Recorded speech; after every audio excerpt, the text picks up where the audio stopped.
जी viewers welcome back. Tayyab हाफिज़ हमारे साथ तो हैं, एक यंग राइजिंग स्टार इन्वायरमेंटलिस्ट हैं। उनसे क्लाइमेट इंड्यूस्ड रिफ्यूजीज पे बात हो गई। फिर वो एक इदारे में पढ़ाती हैं जहाँ पे कम्पिटिटिव एग्ज़ाम के जो स्टूडेंट्स या जो कैंडिडेट्स हैं उनको इन्वायरमेंट और क्लाइमेट चेंज का सब्जेक्ट पढ़ाती है। थोड़ा सा इनसे आगे बात करते हैं कि तैयबा आप कैसे देखते हैं जो क्लाइमेट चेंज आजकल ये जो इश्यूज है, अब तो बिल्कुल जो है ना एक बर्निंग वो है। और बाज इसी दौर में भी बाज ऐसे भी लोग हैं जो इनकार करते हैं इससे। मुझे सुबह सुबह भी किसी ने, एक दोस्त ने वीडियो भेजा और वो किसी एक बड़े यूट्यूबर ने बनाई थी कि जी ये सब डकोसला है, क्लाइमेट चेंज कुछ भी नहीं है। तो आप कैसे देखती हैं being sir, climate change is a real threat. अब तो ये थ्रेट भी नहीं है, इट्स अ प्रेजेंट क्राइसिस। और पाकिस्तान जो है वो टॉप कंट्रीज में है जो सबसे ज़्यादा वल्नरेबल हैं to the impacts of climate change. तो इससे डिनाई अब हम नहीं कर सकते। But we really need to understand कि हमने क्लाइमेट चेंज को डील किस तरह से करना है, particularly in the context of Pakistan. There are two things. One is mitigation and the other is adaptation. जब आप climate change को के सोल्यूशन की तरफ जाते हैं तो आपके जहन में दो ही चीज़ें आती हैं, and there are only two options. या तो आप उसकी कॉजेज को कट ऑफ करने की कोशिश करते हैं so that कि क्लाइमेट चेंज हो ही ना। फॉर एग्जाम्पल, आप चाहेंगे कि हम ग्रीन हाउस गैसेस की इमिशंस को कट कर कम दें, कर। या फिर अगर आप ऐसा नहीं कर सकते क्योंकि हमने अपनी इकोनॉमी को चलाना है and because we are a developing nation, तो फिर हम ये चाहेंगे कि हम क्लाइमेट चेंज के इम्पैक्ट्स को एडजस्ट कर लें, प्रेजेंट एंड फ्यूचर इम्पैक्ट्स को, और हम अपना लाइफस्टाइल इस तरह से, अपनी पॉलिसीज, अपना सोशियो इकोनॉमिक सेटअप इस तरह से डिज़ाइन करें कि हमारे ऊपर इम्पैक्ट्स कम से कम आए, and that is adaptation. Pakistan को और आप कैसे देखते हैं तैयबा, पाकिस्तान में मिटिगेशन पे ज्यादा तवज्जो होनी चाहिए या एडाप्टेशन पे? ये इसी तरफ सर मैं आ रही थी।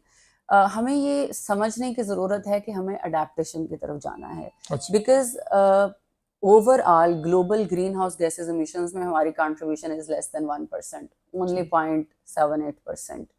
तो हम ग्लोबल एमिशंस का तो हिस्सा है ही नहीं, और हम ये नहीं कह सकते कि हमारी अपनी ही एमिशंस की वजह से इतना क्लाइमेट चेंज हो गया और हमारे ऊपर इतना इम्पैक्ट्स आ गए। नो, एमिशंस ग्लोबली कंट्रीब्यूट होते हैं, बिकॉज वर्ल्ड का ग्लोबल एवरेज टेम्परेचर इंक्रीज हो रहा है, लेकिन उस इंक्रीज टेम्परेचर का जो विक्टिम है वो सदर्न कंट्रीज बन रही हैं, बिकॉज ऑफ हमारा ड्राई क्लाइमेट है, एरिड टू सेमी एरिड, और हम लेस रेनफॉल एरियाज में रहते हैं।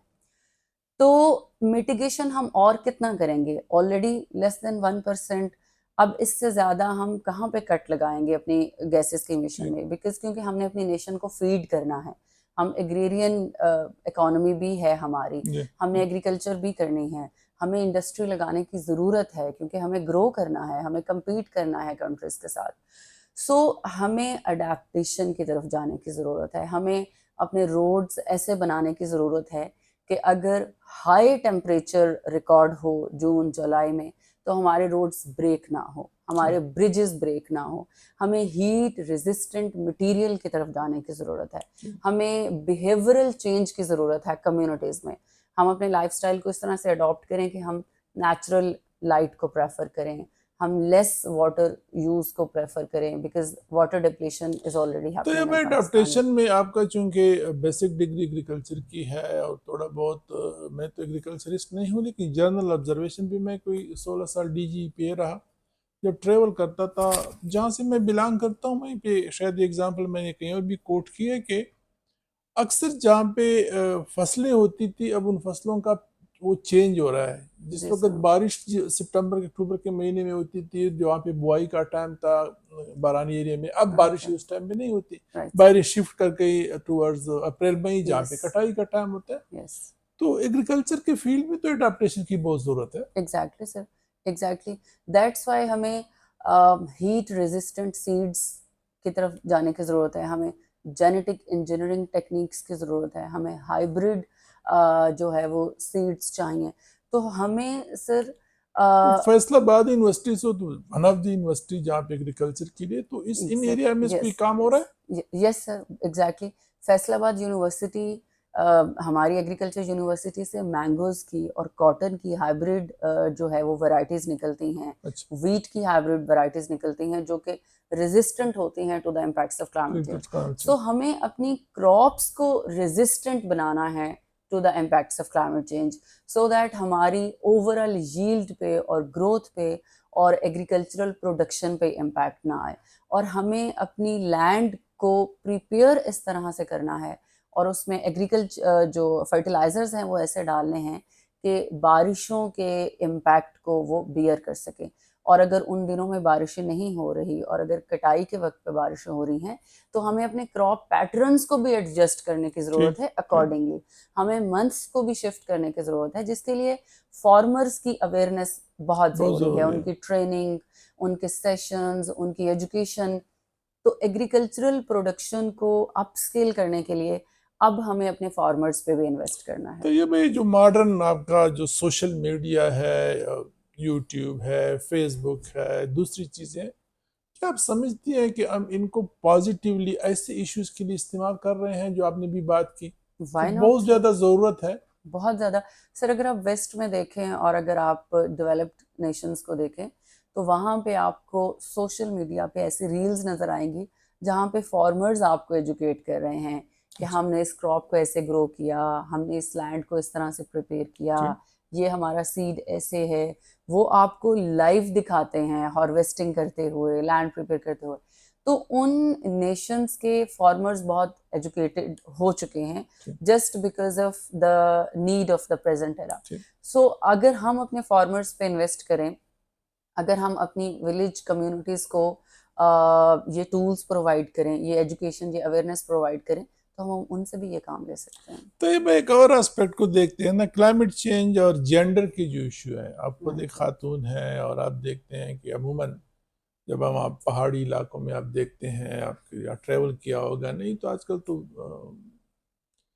सोशल मीडिया का दौर, आप सारे देखते हैं कि हमारी ख़वातीन जो हैं वो क्लाइमेट चेंज से कैसी सफ़र होती हैं, और इस इशू की तरफ क्योंकि ज़्यादा कोई तवज्जो नहीं दी गई, जी कैसे सर। आप देखते हैं इसको? सर वल्नरेबल कम्युनिटीज़ में चिल्ड्रन और वुमेन जो है ये टॉप पे हैं जो क्लाइमेट चेंज से अफेक्ट हो रहे हैं। अच्छा, बिकॉज अगर आपके पास पानी नहीं है घर में तो उसका इम्पैक्ट सबसे ज़्यादा एक बच्चे पे और एक खातून पे आता है। ठीक, अगर आपके पास शेल्टर नहीं है, घर ठीक, नहीं है जो कि फ्लड की वजह से जी, स्वेप्ट अवे हो गया, तो उसका भी सबसे ज़्यादा इम्पैक्ट एक बच्चे पे और एक खातून पे खातून पे आएगा। होता अगर आप ट्रैवल कर रहे हैं, जैसे वर्किंग वुमेन जो हैं है, वो बहुत ज़्यादा एक्सेसिव हीट में ट्रैवल कर रही हैं, तो आफ्टर एल्डर्स उस हीट वेव का इम्पैक्ट एक खातून और बच्चे पे आ रहा है क्योंकि उसको एफिशिएंट पब्लिक ट्रांसपोर्ट अवेलेबल नहीं है। तो क्लाइमेट चेंज में जो डिसीजन मेकिंग है उसमें gender inclusion is the need of the hour. That's why जो नेक्स्ट कॉप होने जा रहा है, कॉन्फ्रेंस ऑफ द पार्टीज, उसका बेसिक थीम यही है कि आपने इंक्लूसिव पॉलिसीज डिजाइन करनी है जिसमें ना सिर्फ एक विक्टिम हो, एक वुमेन, बल्कि डिसीजन मेकिंग में भी वो की रोल ख़वातीन प्ले का करें, रोल होना सो चाहिए। दैट वो अपनी नीड्स के अकॉर्डिंग क्लाइमेट चेंज की पॉलिसीज जो है वो डिजाइन कर सकें। क्लाइमेट चेंज का जो इम्पैक्ट है वो खवातीन पे और बच्चों पे आप हर डोमेन में देख सकते हैं। So they are really the victim at this age. तो ये बात कैसी कहेंगे, आपका जो फ्यूचर जनरेशन है, मैंने भी बहुत सारे इन्वायरमेंटल स्टूडेंट से मेरा वास्ता पड़ा है, बच्चों से, बच्चियों से, क्या कहेंगे आपके लिए अच्छा सब्जेक्ट है? आप रिकमेंड कर रहे हैं उनको, आगे मौके हैं इस सब्जेक्ट में या? सर इस वक्त अगर आप डेवलपमेंट और ह्यूमैनिटेरियन सेक्टर में देखें तो क्लाइमेट चेंज पे सबसे ज़्यादा फंडिंग आपको मिलेगी। अच्छा, it's the most funded domain at this time. ठीक, इवन अगर एक यंग क्लाइमेटोलॉजिस्ट और इन्वायरमेंटलिस्ट यूनिवर्सिटी से निकलता है अपनी डिग्री करके इन्वायरमेंटल साइंसेज में, और वो एक प्रपोजल लिखता है ज़बरदस्त सा पाकिस्तान के कॉन्टेक्स्ट में, किसी पर्टिकुलर लोकेशन पे, फॉर एग्जांपल पंजाब में क्लाइमेट चेंज के ये इश्यूज हैं, ये मेरा आइडिया है, this is the solution, this is the way I will work, I need funds. ठीक, इंटरनेशनली वो कहीं भी फंड्स के लिए अप्लाई कर सकता है। ठीक, सो आपको प्रैक्टिकली और प्रोफेशनली भी ये सब्जेक्ट बहुत हेल्प आउट करता है, ये डोमेन, ये नॉलेज। और एकेडमिया में सिविल सर्वेंट्स बनने के लिए या अगर आप प्राइवेट और गवर्नमेंट किसी भी सेक्टर में जाते हैं कोई भी एग्जाम पास करने के बाद, तो वहां पे आपका इन्वायरमेंट से वास्ता लाजमी पड़ने वाला है, so it's highly recommended. Thank you very much Taiba.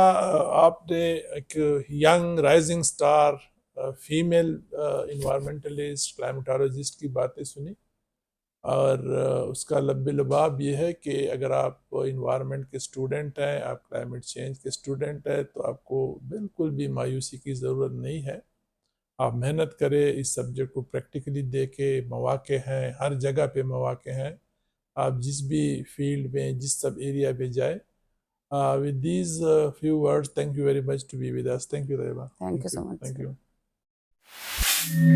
you.